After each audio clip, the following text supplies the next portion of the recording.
Hey everyone, I'm Ashleigh Banfield, and this is Drop Dead Serious. It's been almost 3 years since 4 University of Idaho students were slaughtered inside their home at 1122 King Road.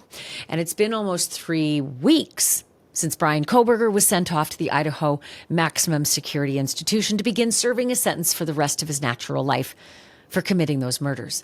But tonight, we've got some new details about what Bryan Kohberger may have said while he was inside that house as he was carrying out his slaughter. Specifically, which victim he may have named.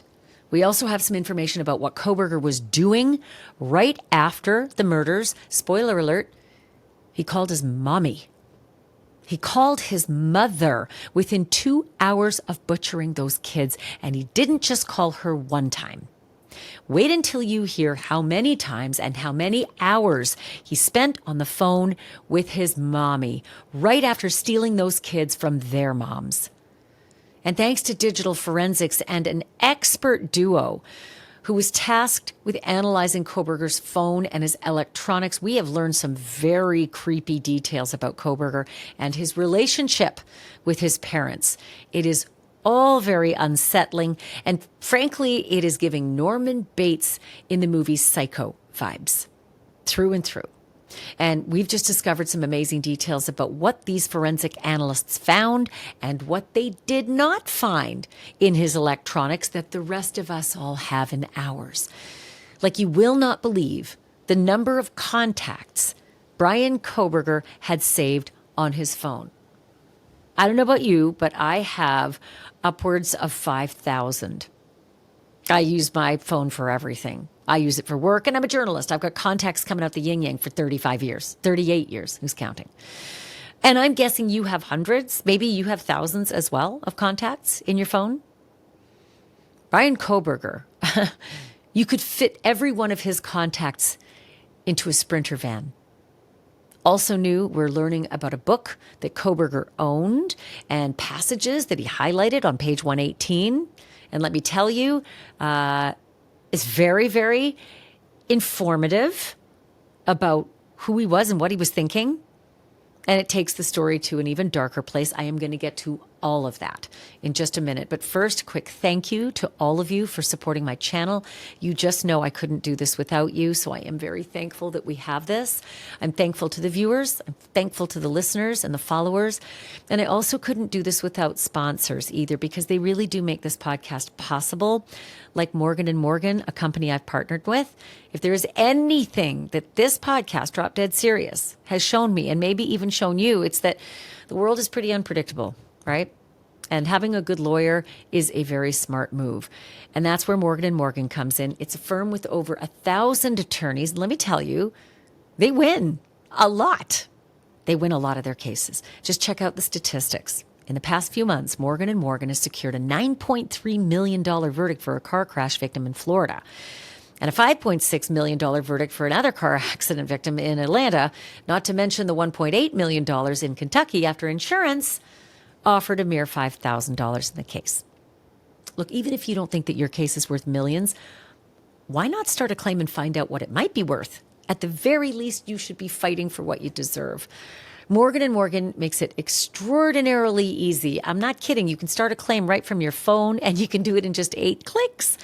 So if you're injured, start a claim. Take a peek. Just go to www.forthepeople.com/Banfield. That's www.forthepeople.com/Banfield. You can click on the link below too, or you can scan the QR code on the screen. And hey, go ahead and share the love with your friends. It is totally cool. You can give them my code. Again, forthepeople.com/Banfield.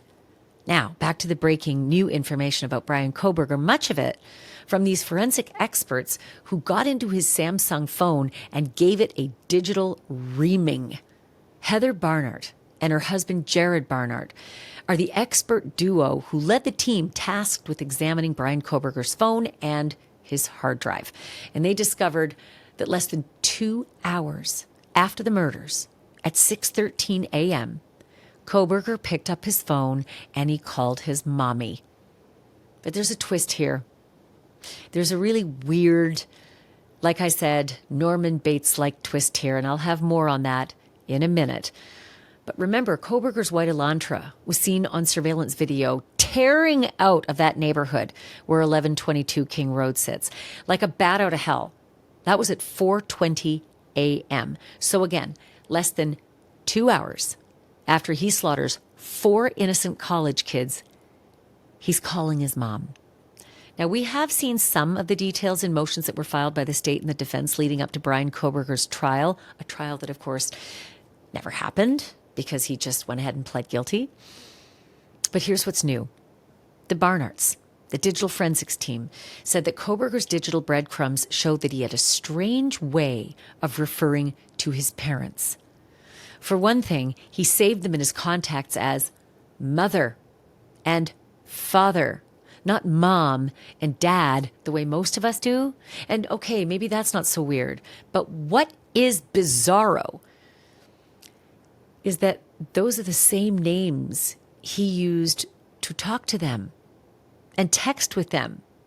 For example, here's a text that Bryan sent his dad. Father, why didn't mother pick up when I called her? Think about that. You're texting your dad and you're calling him father and you're referring to mother. Why didn't mother pick up the phone when I called? Again, it just strikes me as Norman Bates from the movie Psycho. And I don't think I'm the only one. In any case, those digital breadcrumbs also revealed that when Bryan Kohberger called mother at 6:13 a.m., he didn't get an answer.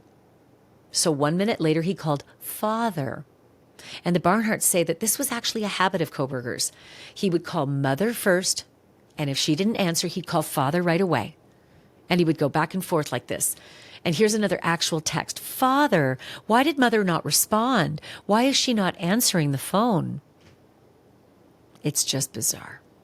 Well, eventually that morning, mother did answer the 6 a.m. calls, and their conversation lasted 36 minutes. And not long after that call, he called mother again. And this time they talked for 54 minutes. But here's where it gets so dark and so upsetting and just frankly so incredibly weird.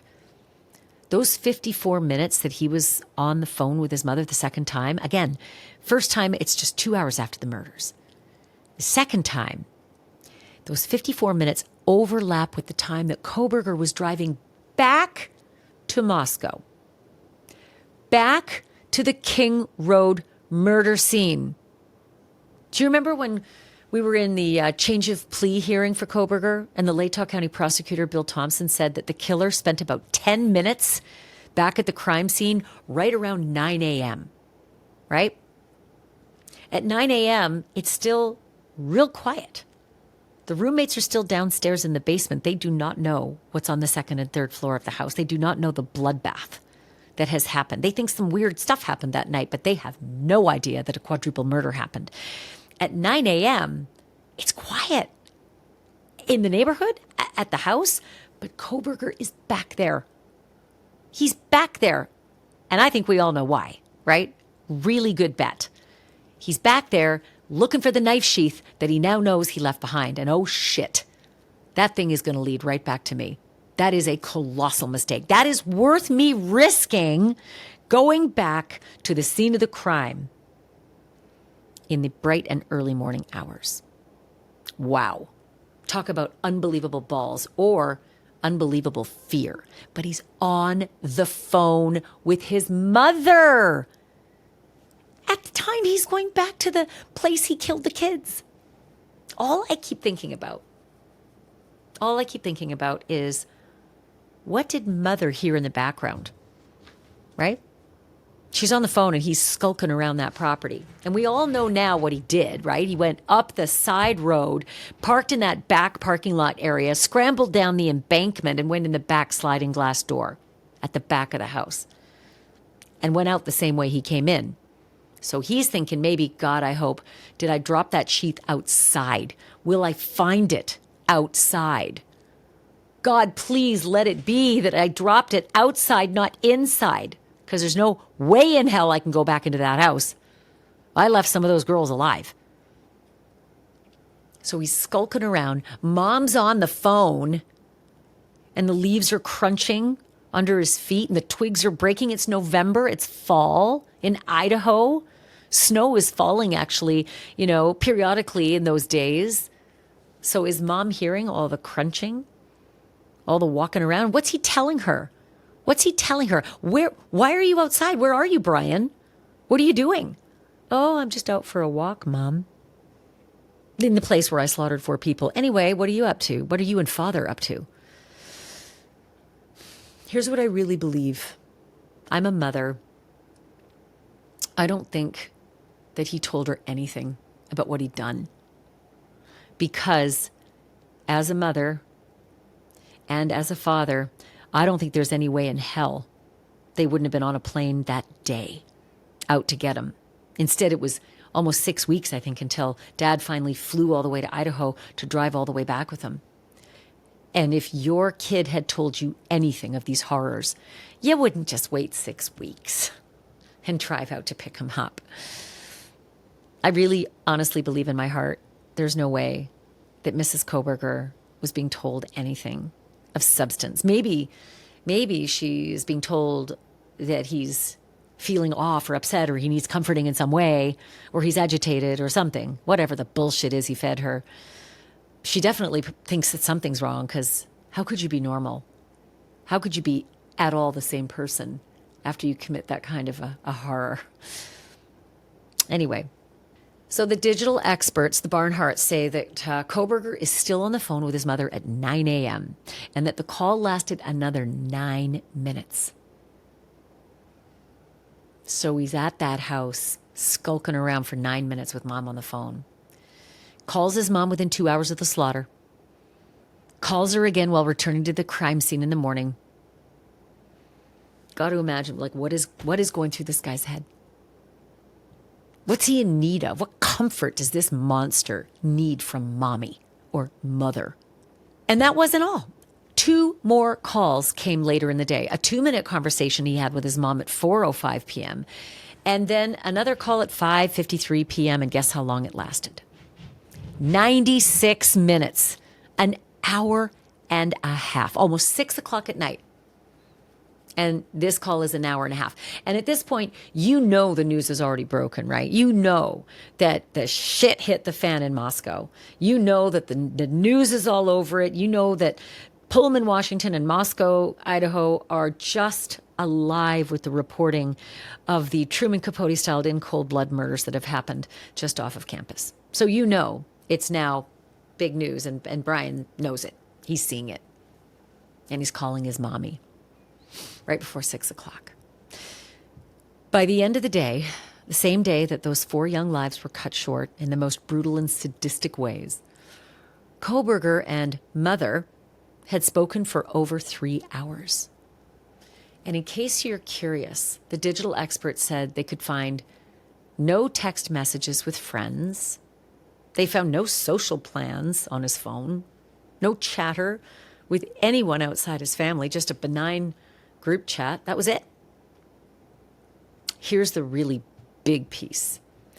According to the digital experts, Bryan Kohberger had only 18 contacts saved in his phone.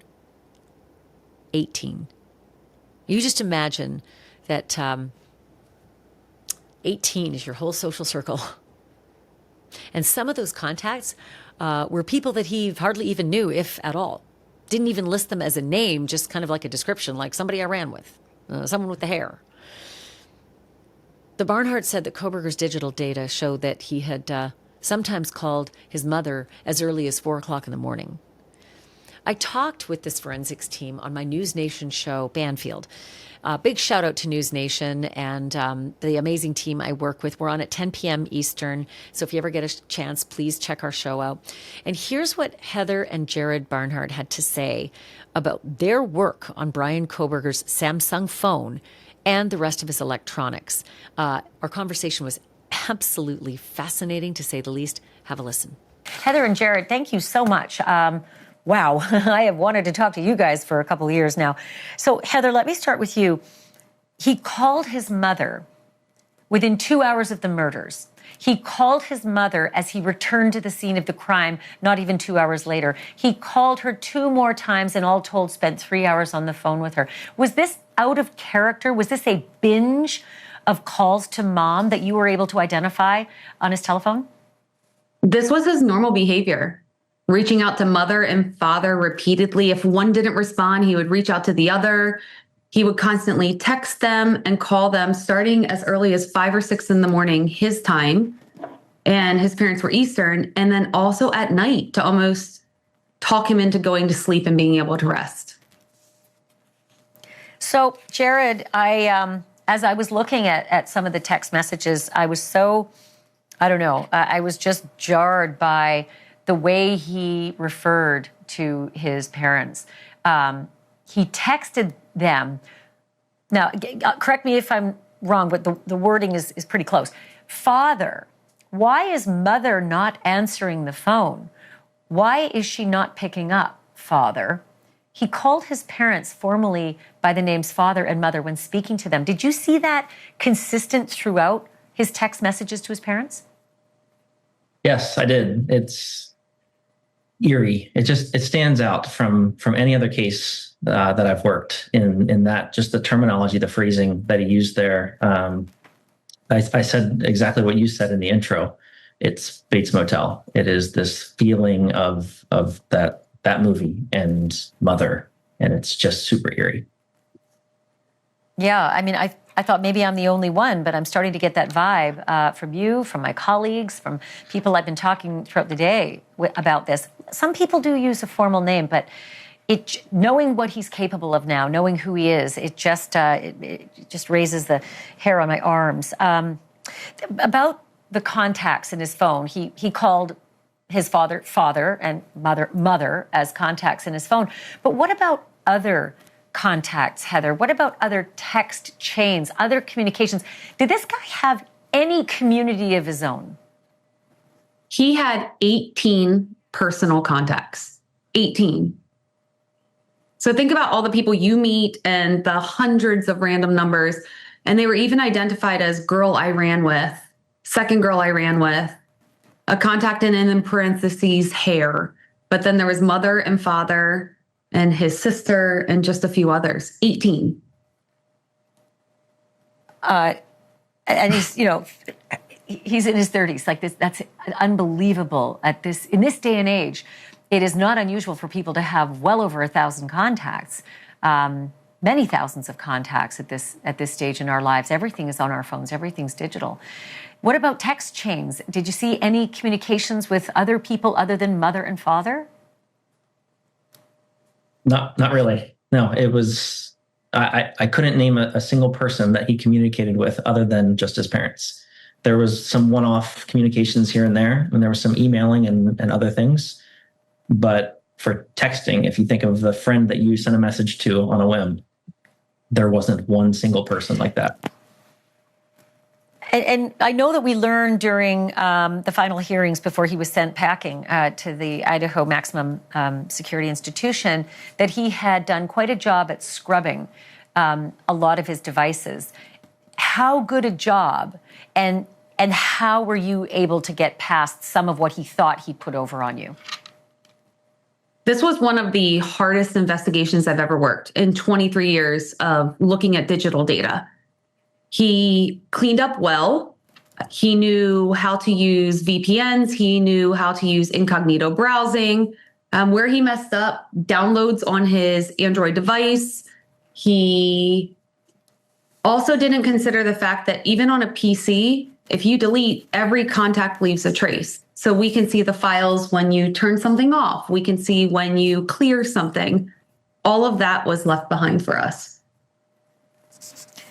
Let me ask you this. The handshakes that we now find are so helpful in digital forensics when killers don't realize they're connecting to a Wi-Fi where they're not supposed to be. Did he have a lot of questionable digital handshakes, like say at the Mad Greek restaurant where 2 of the victims worked? Did you see anything that was of interest or evidentially helpful with his digital handshakes? Yeah, I'll break that down sort of with 2 parts. So his Wi-Fi connections, there were just a few And the interesting part about this is 2 days prior to the murders, he turned off Wi-Fi for his phone. So he just didn't want his device to be able to connect to Wi-Fi. It turned back on soon after the murders. But there was one reference to Mad Greek, and it came from a passive assist file associated with Google Maps. So if you open Google Maps and you search for restaurants near me, if you're near Mad Greek, it would populate, and that reference was then logged on his phone. And then the other question I have for you is, we just looked at that selfie. We had it up on the screen that he took within hours of the murders. He's freshly washed and he's got the thumbs up. He looks like he's in a bathroom and he looks extremely proud. Were you able to ascertain anything about that photo? Did he manipulate the photo? Did he screen grab it bigger? Did he rest on it for, hours or minutes? Did he send it to anyone? Did you see anything of interest about that picture? So this photo jumped out to us right away. And I remember us asking the FBI at the time, have you seen this? And they said, yes, we found that already. We're like, okay, but look at his knuckles and how white they are. To us, it looks like someone that scrubbed them and had to get something off, maybe blood or some kind of residue off his knuckles. Also, the Band-Aid on his finger was there in that image. You can see a shower curtain in later images that he had taken. The shower curtain from his apartment was gone. So just small details like that. But he didn't have friends to send this to. And I don't think it's a photo that he would have shared with mother or father. We didn't see any manipulations or access to printing. So it's almost as if he did this and several other selfies of similar nature, but with fewer clothing for himself. Yeah, it was normal for him to take selfies and do nothing with them. They weren't sent to a person. So sorry to interrupt, but let me be clear. We've only seen this selfie on the morning of the murders. Did you find other selfies that he took of himself, either in the bathroom or elsewhere, the morning of the murders or that day? No, not the morning of the murders. Just in general, his selfies that he would often take like flexing his muscles and shirtless. But again, we have no idea what he did with them. It was just a photo that was taken, and there's no evidence that he was sending them to anyone. It's just kind of for himself. Well, the bandages that you noticed on his left, I think that's his left hand, unless the photo is reversed. But someone in the class also said in police documents today that they noticed he came to class shortly after the murders. And of course, they don't know about the murders. They're just looking back in hindsight to October, late October. And they said he came in with his two middle fingers bandaged and said, he had just had some accident inside his home. One last aha moment that the two of you had, Heather and Jared. He said that his alibi was that he was going to be out stargazing that night, out in the middle of the night, stargazing. But you found something about the phone that would have absolutely obliterated the alibi. Can you explain that? Sure. Yeah, it seems silly to even write it. But on the night of the murders, he physically pressed the side button and turned his phone off. And that might not seem too significant, but it really is, because it proves that this human was awake at 2 whatever in the morning and turning his phone off and then later powering it back on. And the crazy part was writing in a report that a phone can't take photos while it's powered off, but just to prove that his alibi was ridiculous. But he turned his phone off, and then these people were murdered, and then he turned it back on. That's what happened. Well, and also he turned the phone off at 100%, so he could never say the phone just died. Phone was fully batteried up. Heather and Jared Barnhart, I cannot thank you enough for this interview. I could talk to you for hours and hours. I'm going to have you back as well. Thank you for helping us sort of sort through a lot of this. Really appreciate it. And something else that these digital experts have not shared before, on December 30th, that was the day that Kohberger was arrested. On that same day, his phone pinged with an email notification, and that notification read, "New message from Reddit. Your account has been permanently suspended for posting violent content." The account name? Criminology_student. Heather Barnhart said that Bryan had been posting in forums for ex-cons and prison inmates looking for volunteers to interview about their crimes. One user even messaged him directly, quote, "Saw your post on Reddit. Still looking for volunteers?" It's not that we hadn't heard this before, right? We knew that as a criminology student, he was out soliciting all sorts of creepy questions about, tell me what it felt like when you're committing your crimes. What was very odd about it was that he was no longer a student when he was putting out that questionnaire. So was he just a student of life at that point? A student of taking lives at that point? But what a coincidence, right? That Reddit booted him off the platform the very day that his family home in Pennsylvania was raided and Bryan Kohberger was led away in cuffs. It makes me wonder if the news was so big, because I remember those headlines. I remember being on vacation and being ripped into a studio in Florida somewhere to do this news endlessly all day long, that there's been an arrest in the Idaho murders. Who the hell is this Kohberger guy? I remember it so well.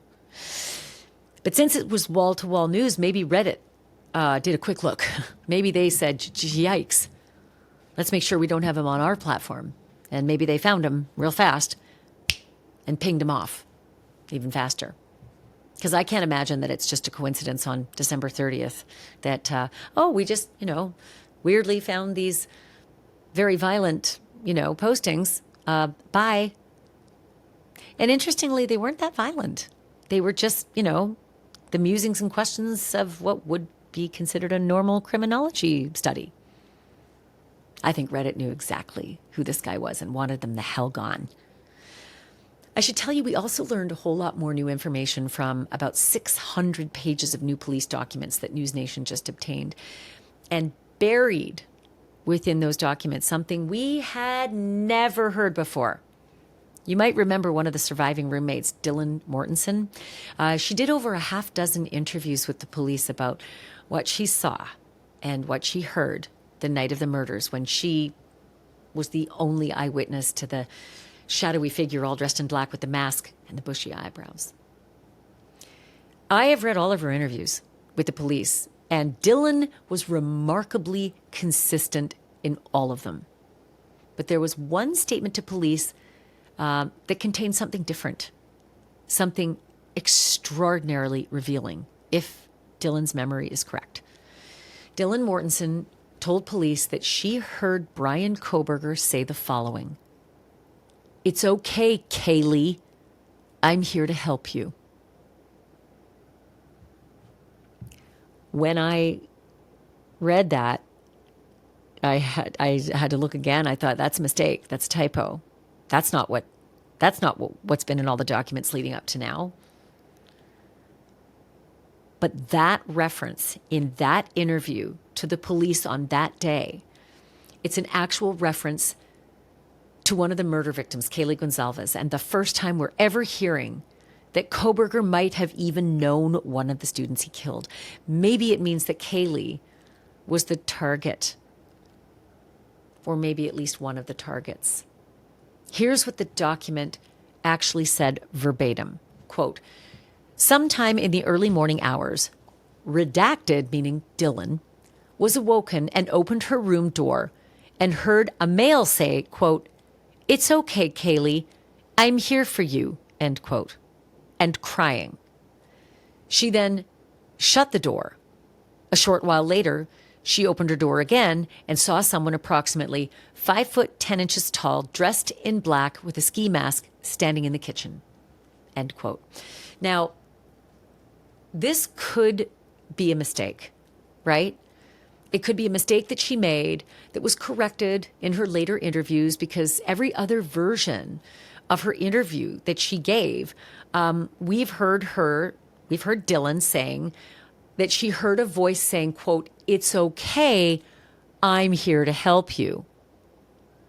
But no name, certainly no reference to Kaylee. "It's okay, I'm here to help you. It's okay, Kaylee, I'm here for you." Maybe the okay got mixed up with Kaylee. But the fact that Kaylee's name appears in a police document at all, that Dylan once told them she heard the killer mention Kaylee's name, I mean, it's nothing short of jaw-dropping, because otherwise we have no connection between Kohberger and these kids. The police found nothing. That was the biggest revelation. when the documents and the gag order, the gag order fell, the documents started to drop. We thought for sure we'd learn why. What was it? Why did he do this? Why did he pick them? Why did he go to that house, those kids? But they said they could find nothing. He was just too good at scrubbing. Something else we found out today. There's a piece of evidence that's been quietly stashed in the police evidence lockup. A book. The Idaho State Police, the lead investigator, Lieutenant Darren Gilbertson, says that the book that they seized after raiding Bryan Kohberger's properties was heavily highlighted on page 118. Up until now, we never knew what the book was. We knew a book had been seized, but we didn't know what the book was called or what kind of book it was. And some of us had theorized, I certainly did, that it was the manifesto of Elliot Rodger, an incel spree killer who espoused misogyny in his writings. And maybe it was the inspiration for Papa Roger, although the police say, no connection, just awfully coincidental. But the book they seized was actually a book called Feel the Fear and Do It Anyway. It's a book authored by Susan Jeffers, an author who's now deceased. It's a self-help book about turning anger and indecision into action. Lieutenant Darren Gilbertson told the Idaho Statesman that he doesn't know what Kohberger underlined or what he marked in that book on page 118, but that the book is still in evidence. So we looked at the book and we turned to page 118 and we found an interesting summary at the top of that page. And here's what it reads. The knowledge that you can handle anything that comes your way is the key to allowing yourself to take risks. This is from a self-help book about turning anger and indecision into action. So was this Kohberger trying to improve his life in a positive way? Or was this Bryan Kohberger working up the nerve to slaughter unsuspecting victims while they slept?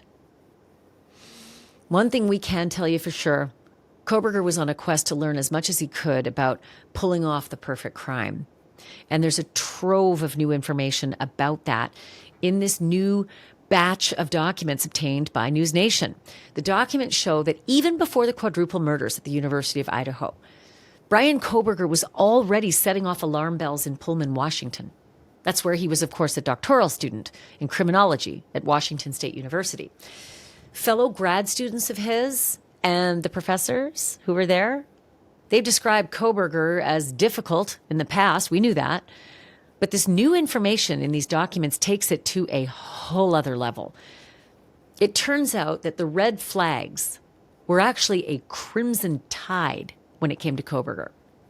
One professor says that staff actually pulled her aside and asked her to check in on a female grad student because Kohberger had been hanging around her in an uncomfortable way.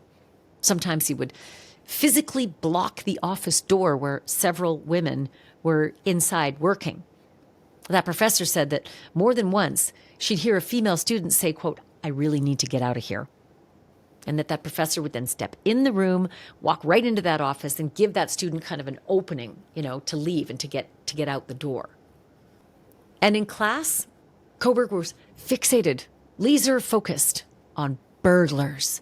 And not just any burglars. He was obsessed with separating the regular kind of burglar from the sexually motivated kind of burglar.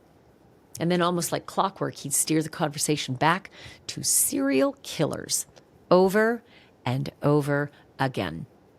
Students and teachers all told the police that Kohberger dominated every conversation he was in, that he had to dominate it, that he had to take over every conversation, that he made it uncomfortable for everybody around him, that he mansplained all the topics, even to men, even to teachers, even to people who he would explain the research that they were actually doing. Apparently he was so off-putting, people said they avoided being around him. He had 3 courses in his PhD program, 2 of them taught by women, 1 of them taught by a man. And obviously a pattern started to develop with Bryan Kohberger that all the kids got together and decided to to do a little survey because they noticed a pattern. Kohberger was routinely late to the female-taught classes, but never once late to the male professors' classes. So when they actually ran the numbers, it bore out. Never once late to the male professor. Late all the time to the women who taught classes. Some of the female grad students even reported to that same professor that when Kohberger was not in class, they said, quote, "Oh my God, class was so much better today. It's just easier to navigate," when he wasn't there. The classroom was set up in a circle formation, and Kohberger would always take the seat right next to the professor, always. That professor later told colleagues that she was genuinely worried that if he ever got his PhD, quote, he would be a predator. Let me just repeat that. One of Bryan Kohberger's professors was so worried that if this guy got his PhD, he would be a predator. And the other scary thing is that she said there's no way he can't get his PhD. He's way too smart. We have to give him that PhD at the end of this program. And in a faculty meeting right before Christmas break, this professor flat out said these words, quote, "Kohberger is smart enough that in 4 years we will have to give him a PhD. Mark my word, I work with predators. If we give him a PhD, that's the guy that years from now we'll hear is harassing, stalking, and sexually abusing his students." End quote. Just imagine this. This is what they were talking about. The professors were meeting about this together, fearing we're teaching this guy and he's going to be a predator. Look, they talked amongst themselves. They were very serious about trying to figure out ways to stop the process, roll it back, get rid of him. They talked about cutting the funding to his program so that they could kick him out. Not everybody agreed because, let's be frank, he's weird, he's an asshole. Nobody thinks he's a quadruple murderer. So in the end, that didn't happen. What is remarkable about a group of professors deciding amongst themselves if they should pull funding and get rid of a student is that at Washington State University, according to one professor, in all of her time there, it had never been on the table before for a grad student to be kicked out like that. They had never before, in her experience, pulled funding to get rid of a student that they thought was dangerous. And the reason is they believed that he was already stalking people, but they couldn't be completely sure. One professor reported that he had followed her while walking to her car. Apparently it frightened her so much that the next time she asked for an escort to walk her to her car. And a grad student even reported that somebody had broken into her apartment and stolen intimate items like perfume and underwear, and she was scared. Another grad student remembered meeting Kohberger at a faculty barbecue before classes even started. She said he was instantly off-putting, spoke in a robotic tone, and then tried to lecture her about her own research. After that, she avoided him, only making the bare minimum of hallway small talk. And then there was the student who said Kohberger would follow people to the parking garage or just linger, standing there uncomfortably after conversations. Things got so concerning, the department actually held a mandatory discrimination and harassment training for all grad students, just because of Bryan Kohberger. But again, you got to put yourself in the headspace of back then. Freaky, weird, odd, mansplains, asshole, domineering, rude to women. But was it enough to get rid of him? So 600 pages of documents and an interview with these forensics experts who, reamed his phone and his electronics. And I am overloaded with stuff I never knew about this case. The fact that he called his parents mother and father. I just remember back to the sentencing where he mouthed to his mother, "It's okay, mother," but then ended up leaving the courtroom, ignoring both his mother and his sister who traveled across the country to be there for him. Didn't even look their way.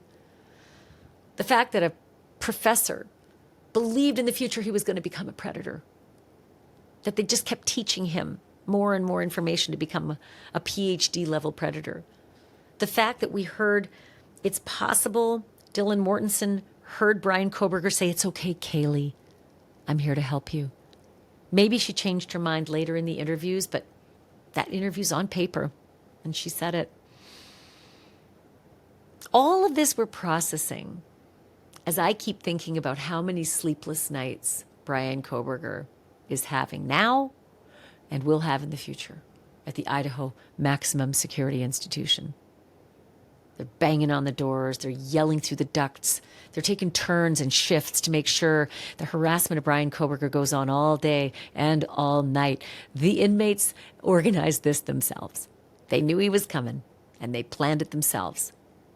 And Kohberger's asking the guards for help. Wah.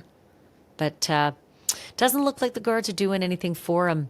And the institution, when NewsNation called to ask, is it true? What's happening? They said, we're aware of Bryan Kohberger's complaints about the way the other inmates are communicating with him. But inmates communicate like that. But he's safe. Meaning, unless you're getting physically assaulted, you're good. Deal. And Bryan, mother cannot help you in there. I'm Ashleigh Banfield. Thank you so much, everyone, for watching and listening. And remember, the truth isn't just serious. It's drop dead serious.